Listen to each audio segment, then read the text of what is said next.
Mesdames et messieurs, bienvenue dans ma vidéo. J'espère que vous êtes bien installés avec le son qui correspond donc à la qualité comment dirais-je, qui pourrait être pour vous agréable, vous voyez. Donc en fait là, mesdames et messieurs, bienvenue déjà aussi, oui. Donc voilà, bien sûr, il y a aussi d'autres choses dans la vie, mais là je voulais faire une petite découverte dans ce qui s'appelle un registre différent, mais avec une sorte de volonté de vouloir trouver des explications surnaturelles. Vous voyez? Alors le monde tel qu'il est aujourd'hui est un peu décevant. Je peux vous dire que ça devient de la grosse... oui, parfois ça devient un peu... Oh, c'est pas vraiment si vous voulez vivre là-dedans, mais bon, bref, je continue. C'est le magazine qui existe depuis 1928. Bon, je pense que ceux qui connaissent le magazine peuvent déjà dire que c'est un peu indiqué, mais depuis 1928, donc ils existent. Alors bon, il faut dire que ça tient.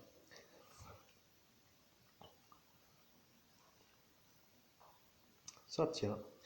Bien, je vois ici en haut, il y a l'interview choc. La supercherie a duré 12 ans. Le meurtrier de mon frère s'est fait passer pour mort. Alors ça a duré 12 ans. Bon, je ne sais pas vraiment. Je vais découvrir, hein, mes chers amis, quand je vais ouvrir le magazine avec vous. Alors, deuxième, plutôt le gros titre, Évreux, donc dans le département 27, avec une femme et une femme.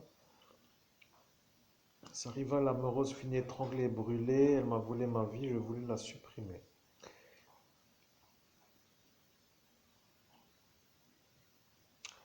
En dessous, il y a Mon Jardin, Mon Gardin, Mon Jardin, je ne sais pas comment ça se prononce, puisque de toute façon, les gens ont une espèce de prononciation qui est un peu locale parfois aussi. Certains disent certainement Mon Gardin. Ouais, ça doit être ça, puisque c'est écrit qu'un G. Donc, il y a tiré les fillettes du village avec des crêpes. Enquête sur le maire pédophile. Et voilà, après, il y a encore le dernier fait divers, horreur. Leur père égoïste a pris une décision radicale, une balle pour chaque enfant. Voilà donc un peu ici ce qui se trouve en termes de faits divers, d'actualité dans ce qui s'appelle le quotidien de notre époque, puisque nous sommes aujourd'hui en 2024. Découvrons les titres, puisque de toute façon, il n'y a rien d'autre à faire en ce jour que de découvrir des choses qui sont un peu à découvrir. Nous avons l'ouverture du magazine, alors c'est toujours une sorte de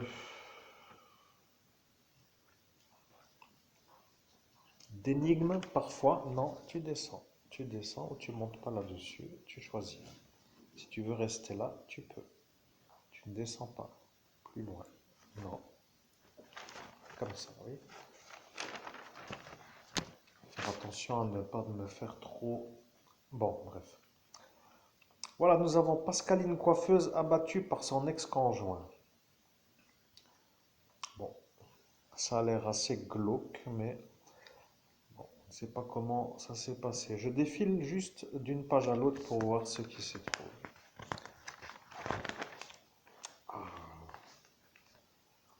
Ici, nous avons la tuerie de ce gros titre. Alors, on voit un homme qui a l'air d'être dans son ambiance avec ses deux enfants. Un garçon et une fille en bas âge, 6 et 7 ans, avec une sorte de divorce qui a été un peu l'origine certainement de la chose. Je ne sais pas, je lis sans forcément trop chercher plus. Bon, bref, en bref, justement, affaire d'aval. Énigme des scellés brisés. Ah, bon, je n'ai pas encore tout lu, mais je vais lire une fois, après nous verrons bien.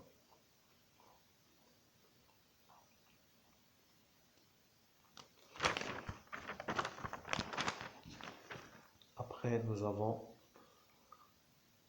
Le titre qui est en couverture, donc, avec une femme, une victime, genre de femme à lunettes, apparemment. Ouais. Une sorte de.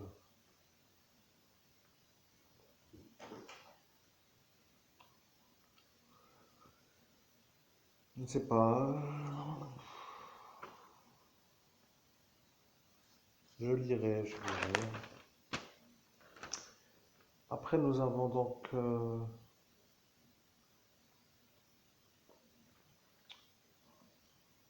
hmm, l'affaire chez Milan Anjou, on ne sait pas ce que c'est. Ah, Lucien poignarde une prof et deux élèves. Après, nous avons une affaire d'autre chose à Cannelée-Argentière, dans le département 30, donc. L'impensable drame tué par un molosse dans un cimetière.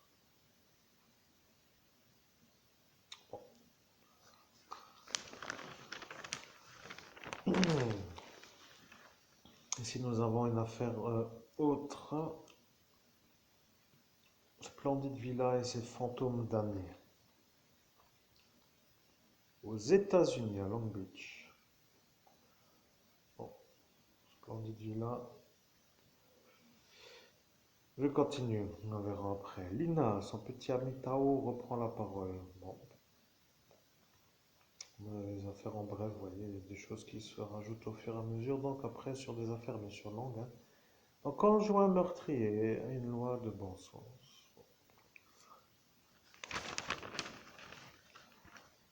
Après, nous arrivons ici au maire pédophile.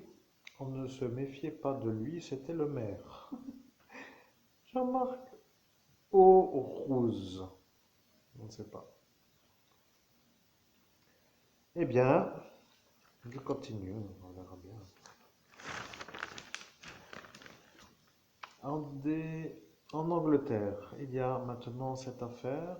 Je vous promets un grand spectacle. Ouais, mais c'est un peu bizarre, oui, parfois. Après, nous avons ici le meurtre du prof de mort se reconstituer. Après, nous avons ici l'affaire Émile. On appelle. Bon.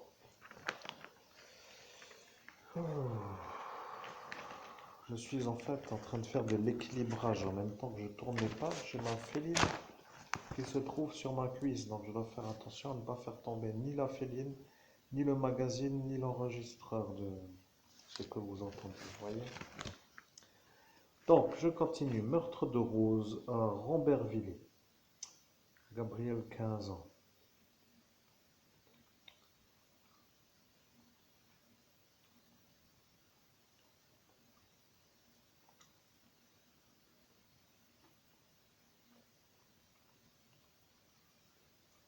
Il devient un peu étrange parfois. Ah, nous avons notre Henri qui est apparu, Henri Secoula, qui achète. Alors, je ne sais pas qu'est-ce qu'il veut lui. Il se trouve toujours dans ce magazine, je ne sais pas qu'est-ce qu'il veut. Donc derrière, l'enfant loup est sorti de sa tanière. Malaga en Espagne. L'enfant loup est sorti de sa tanière. Qu'est-ce que c'est que ça? Enfant sauvage, enfant loup, n'importe quoi. Bon bref, je continue, je ne dois pas faire de commentaires, oui c'est vrai, mais bon, genre des titres, enfant sauvage, enfant loup. Elle a été portée disparue depuis 6 ans, la petite, là. Kidnapping en Espagne, au Malaga. Très bien. Bref, je continue justement en bref. Christian Carambeu en deuil. Oh. Voilà. Bon. Après, il y a ici meurtre de Nadia Assad. Reconstitution de l'horreur.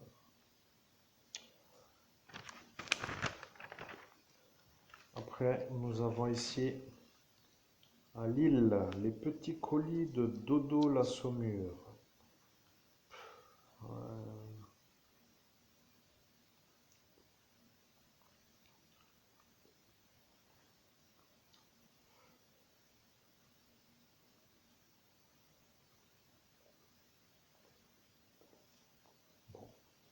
sais pas.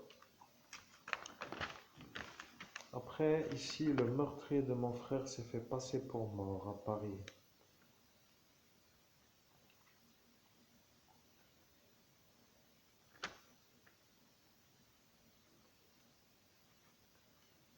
Et donc,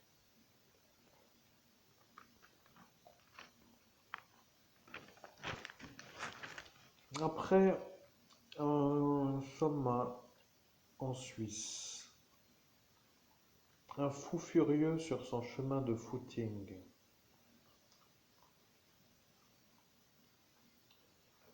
Et donc, ça devient bon. Son dernier footing, donc son premier dernier footing. Ensuite, en bref. Évadé d'Incarville, Mohamed Amra, sous-estimé. Point d'interrogation.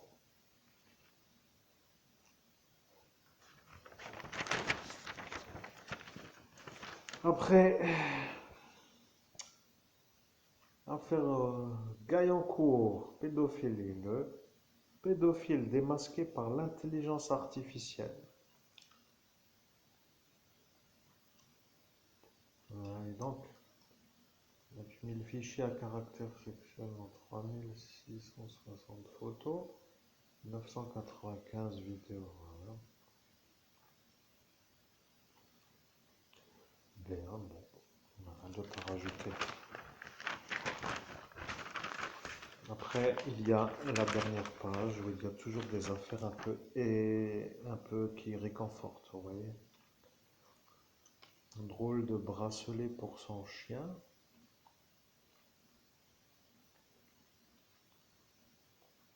Je ne sais pas. Après, il y a triste récolte avec des chimpanzés. On va ramener 1000 noix de coco par jour, ce genre d'animal. J'ai dû travailler. Ouais, bon, bref. Une drôle de détenu, donc ce qui s'appelle. Voilà, les gros titres. Donc, maintenant que j'ai fait les tours du magazine et que j'ai fait les gros titres, un peu pour dire que les gros titres sont les gros titres. En tant que médium, vous voyez, je me demande qu'est-ce que je dois faire parce que je pourrais, mais je dois tout lire, vous voyez, je deviens toujours tout lire. Alors, tout lire devient trop pour moi, vous voyez, je ne peux pas tout lire, ça devient trop de mauvaises nouvelles d'un coup et donc après ça devient un peu trop, vous voyez.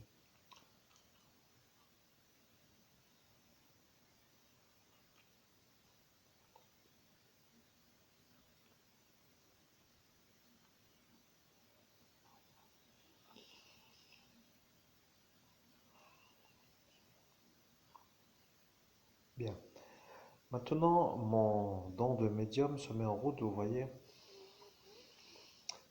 La semaine d'avant, j'avais eu le magazine livré en retard, donc livré le jeudi au lieu du mercredi.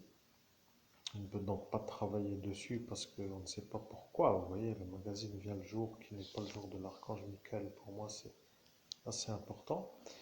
Et là, aujourd'hui, si vous voulez, je pourrais travailler sur ce magazine, mais on me dit que ce Laurent K m'a dit de ne pas travailler sur ce magazine pour qu'il se sente en valeur de pouvoir m'ennuyer, de vouloir démarrer. Vous voyez, c'est toujours le vouloir démarrer qui bug à chaque fois. À chaque fois que je fais quelque chose, il y a toujours ceux qui viennent me faire des croûtes pour pas que je démarre. Vous voyez, donc, bien entendu, ça n'intéresse pas trop autrement, mais je dois dire, là, il y a de la matière, le magazine est gros, il y a peut-être des choses à faire, et lui m'a dit de ne pas travailler. Et là, je ne sais même pas pourquoi je devrais faire ce que lui m'a dit.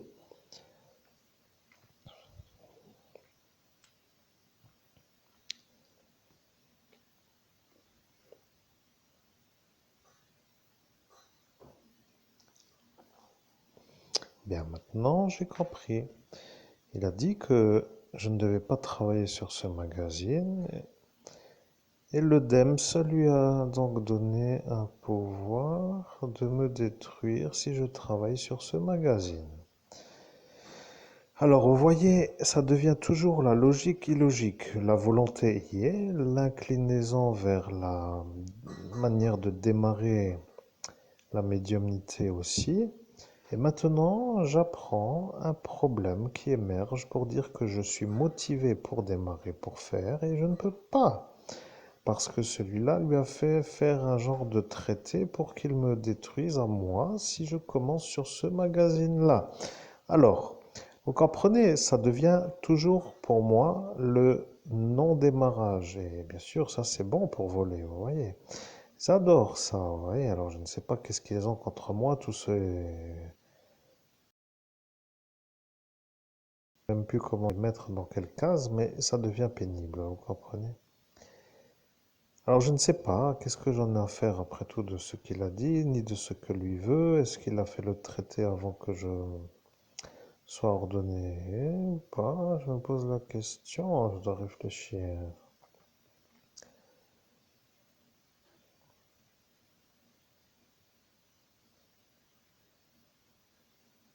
Bien, j'ai la confirmation, je ne dois pas travailler sur ce magazine. C'est une déception, bon, pour moi, parce que j'étais motivé, j'étais un peu sûr de pouvoir commencer à faire, alors je vais le déchirer.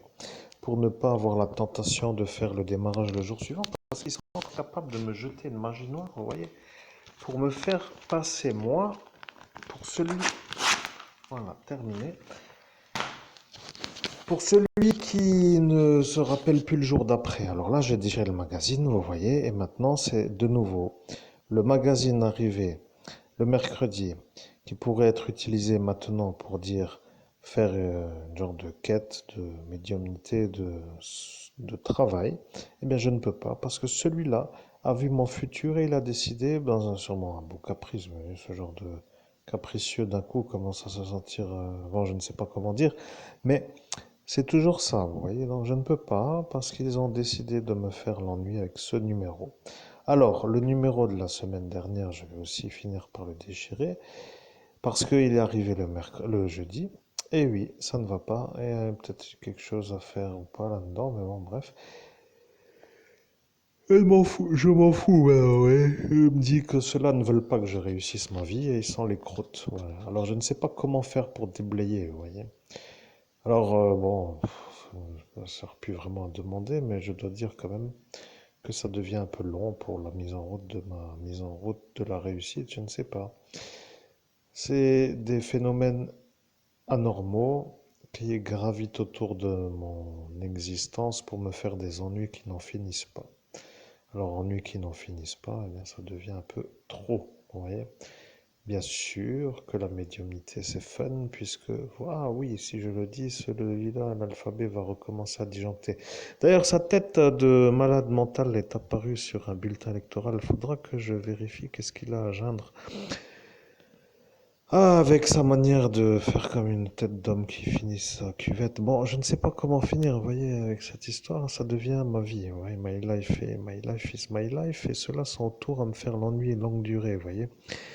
Alors, je vais finir par être un homme qui va se demander si ils ont déjà une solution pour résoudre le problème, parce que si chacun ne veut pas s'arrêter de me faire les ennuis parce qu'ils sont sous protection de la fonction politique, comment vais-je faire pour faire une vie, sauf si je quitte le pays des droits de l'homme, soi-disant, dans ce cadre de l'Hexagone, pour partir vivre ailleurs? Alors je me pose la question, qu'est-ce que je fais ici?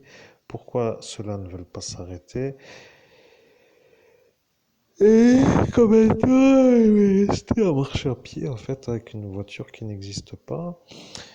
Et c'est bon, n'est-ce pas? Ça vous plaît, ça, c'est bon.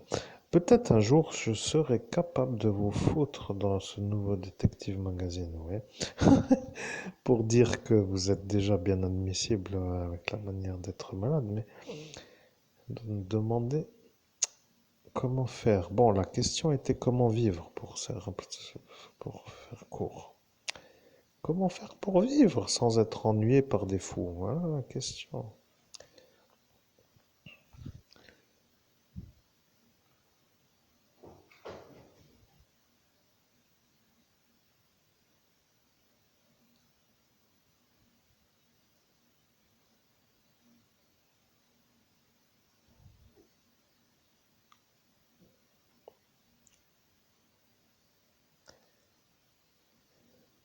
Ah, ouais, je suis un bon. voyez. J'ai retrouvé le magazine sur lequel je ne dois pas travailler. Bien. Et oui, pour moi, c'est bien. J'évite le piège, j'évite la boulette, je ne leur donne pas la victoire.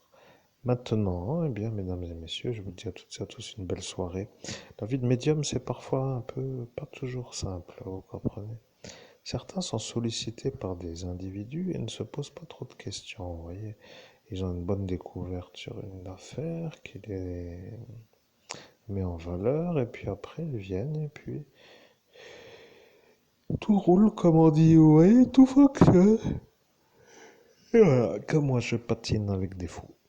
Bon, de toute façon, je vais vous dire honnêtement, est-ce qu'il vaut mieux rester dans ce pays ou partir vivre ailleurs? Ça, c'est une question, je ne sais pas. Je n'ai pas envie d'apprendre une autre langue. J'ai passé 7 ans à ne pas pouvoir regarder mes films en version originale sur mon ordinateur, bien sûr, iMac, qui aurait été une plateforme parfaite pour diffuser des DVD. Ben, ça ne m'a pas trop aidé, vous voyez, donc je n'ai pas progressé en anglais. Ça est un problème si je veux aller en Inde, parce qu'en Inde, il y a Barabar. Et Barabar est le problème à ce Laurenca. Encore une fois, ce n'est pas possible. Ce n'est plus vivable. Je ne sais même pas comment faire pour être compris. Tous les fous travaillent à la manière où ils s'installent dans une fonction et ils font tout le temps des dérangements à des gens qui ne sont pas fous. Ça devient vraiment incroyable ce pays. Je ne sais pas si dans les autres pays il y a le même problème, mais s'il n'y a pas le même problème, je suis au partage de ce qui s'appelle la volonté de possiblement étudier. Ça ne veut rien dire cette phrase, c'était juste une phrase pour vous dire que des fois je dis une phrase qui ne veut rien dire.